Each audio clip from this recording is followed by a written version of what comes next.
اور آپ نے فرمایا ویل للعرب من شر قد اقترب، عربوں کے لیے ہلاکت ہے، عربوں کے لیے بربادی ہے اس شر سے جو قریب آ چکی ہے۔ اور آج جس طرح انہوں نے ان کی تہذیب کو اختیار کر لیا ہے، دبئی جا کر دیکھیے، بدترین مغربی معاشرہ جو ہے وہ دبئی کے اندر ہم نے قائم کر کے دکھا دیا۔ اب سعودی عرب اس راستے پر بڑھ رہا ہے۔ اب نوٹ کر لیجئے، یہ کتابیں اگر آپ پڑھنا چاہیں تو کتاب الملاحم میں پڑھیے، بدترین عذاب عربوں پر آیا کھڑا ہے، سروں پر تنا ہوا ہے، بدترین۔ ایسی جنگ ہونی ہے الملحمۃ العظمیٰ، جس کو کہ میں بھی آپ کے گواہی پیش کر دوں گا، جسے کہا گیا ہے لاسٹ کروسیڈ۔ بش نے بھی کروسیڈ کا لفظ بول دیا تھا، پھر واپس لیا اس نے۔ نکل جاتی ہے جس کے منہ سے سچی بات مستی میں، فقیہ مصلحت بین سے وہ رندے بادہ خار اچھا، کروسیڈ کہہ کر پھر واپس لیا۔ یہ کروسیڈ، اس کے اوپر جس قدر نقصان ہونا ہے عربوں کا، گریٹر اسرائیل بنے گا، عراق، شام، اردن، سعودی عرب کا کچھ شمالی علاقہ، ترکی کا جنوبی علاقہ، مصر کا صحرائے سینا، اور اس کے ساتھ ہی جو بہترین اس کا زرخیز ترین علاقہ ڈیلٹا آف نائل، یہ سب یہودیوں کے قبضے میں جائے گا۔ اس کو حدیث میں کہا گیا الملحمۃ العظمیٰ۔ عیسائی 80 علم لے کر مسلمانوں تم پر حملہ آور ہوں گے، اور ہر علم کے نیچے 12,000 فوج ہوگی، 9.5 لاکھ فوج۔ یہ نیٹو کی تیاری کس کے لیے ہو رہی ہے؟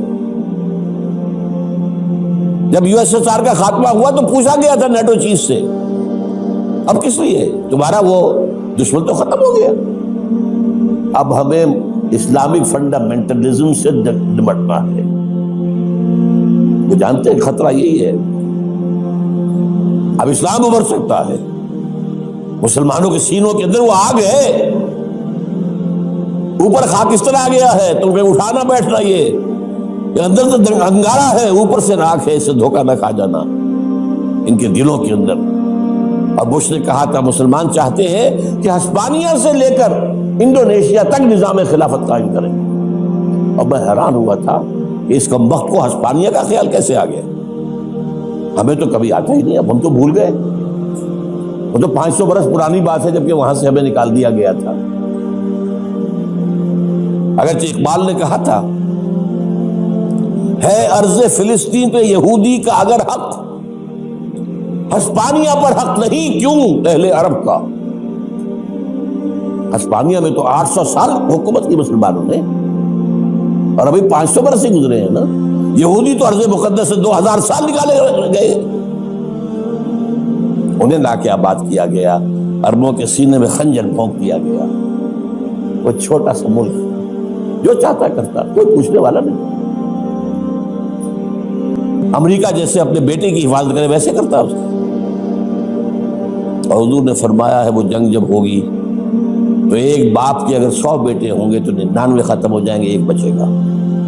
یہ حدیث ہے، حدیث صحیح۔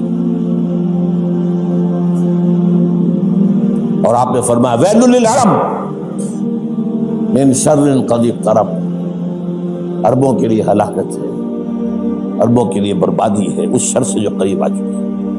اور آج جس طرح انہوں نے ان کی تہذیب کو اختیار کر لیا ہے، دبئی جا کر دیکھیے، بدترین مغربی معاشرہ جو ہے وہ دبئی کے اندر ہم نے قائم کر کے دکھا دیا۔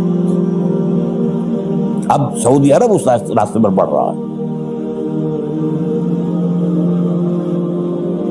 لیکن میں اس کے وہ پہلی بات جو کہہ رہا ہوں وہ تو یقینی ہے، اس میں تو احادیث صحیحہ موجود ہے۔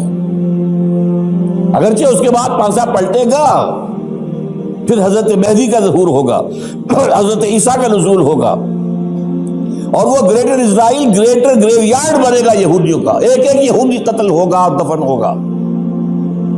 یہ بات میں ہونا ہے، میں پہلی بات بات کر رہا ہوں۔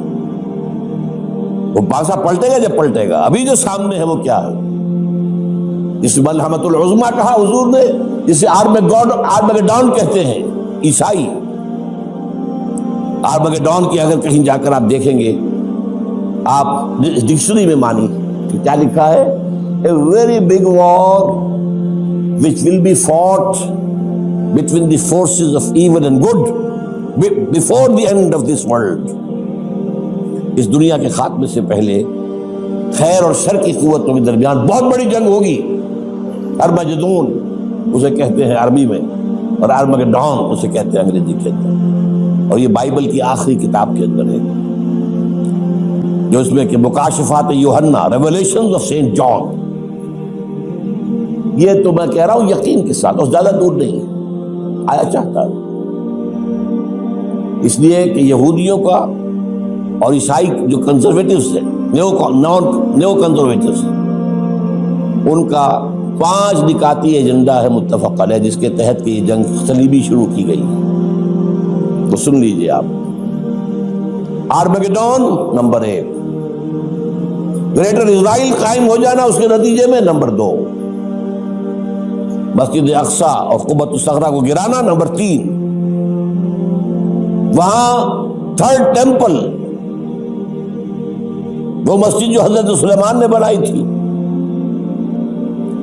1000 قبل مسیح میں، پھر برباد کی تھی نبوکدنضر نے، دوبارہ بنائی گئی، پھر دوبارہ ختم ہوئی 70 عیسوی اب تک گری پڑی ہے. ان کا خانہ کعبہ گرا ہوا ہے 70 عیسوی سے لے کر آج تک. ایک دیوار ہے ویلنگ وال، جہاں جاتے ہیں، روتے ہیں، پیٹتے ہیں، ماتم کرتے ہیں، وہاں وہ بنے گا تھرڈ ٹیمپل. اور نمبر 4، اس میں لا کر رکھا جائے گا تخت حضرت داؤد کا. یہ تخت کہاں ہے اس وقت؟ یہ لندن شریف کے اندر جو ان کی پارلیمنٹ کا جو چرچ ہے، ویسٹ منسٹر ایبے، اس میں رکھا ہوا ہے. ایک پتھر تھا جس پر بٹھا کر حضرت داؤد کی تاج پوشی ہوئی، پھر حضرت سلیمان کی ہوئی، پھر وہ پتھر رکھ دیا گیا جب حضرت سلیمان نے بنایا ہیکل مسجد اقصی، وہاں رہا وہ. ہر بادشاہ جو تھا یہودی اسی کے اوپر بٹھا کر اس کی تاج پوشی ہوتی تھی. سن 70 میں ٹائٹس نے گرایا اسے ہیکل کو، وہ پتھر لے گیا، وہاں سے روم گیا، روم سے آئرلینڈ گیا، آئرلینڈ سے اسکاٹ لینڈ آیا، اسکاٹ لینڈ سے انگلینڈ آیا، اور اب وہ رکھا ہوا ہے 14ویں صدی عیسوی سے آج تک. وہ ویسٹ منسٹر ایبے میں رکھا ہوا، ایک کرسی کی سیٹ میں اسے بنا دیا گیا ہے تخت کی شکل. اب انگریزوں میں کوئی ملکہ ہو، کوئی بادشاہ ہو جس کی بھی تاج پوشی ہونی اس میں ہو، یہ لا کر رکھا جائے گا تھرڈ ٹیمپل میں. اور اس پر یہودیوں کے خیال کے مطابق ان کا مسیحا آئے گا جو مسیح دجال ہوگا. عیسائیوں کے خیال کے مطابق حضرت عیسیٰ آئیں گے، وہ ہمارا بھی خیال ہے حضرت عیسیٰ آئیں گے علیہ السلام. بہرحال یہ تو بعد کی باتیں ہیں نا. اس وقت جو میں عرض کر رہا ہوں، عربوں پر بہت بڑا عذاب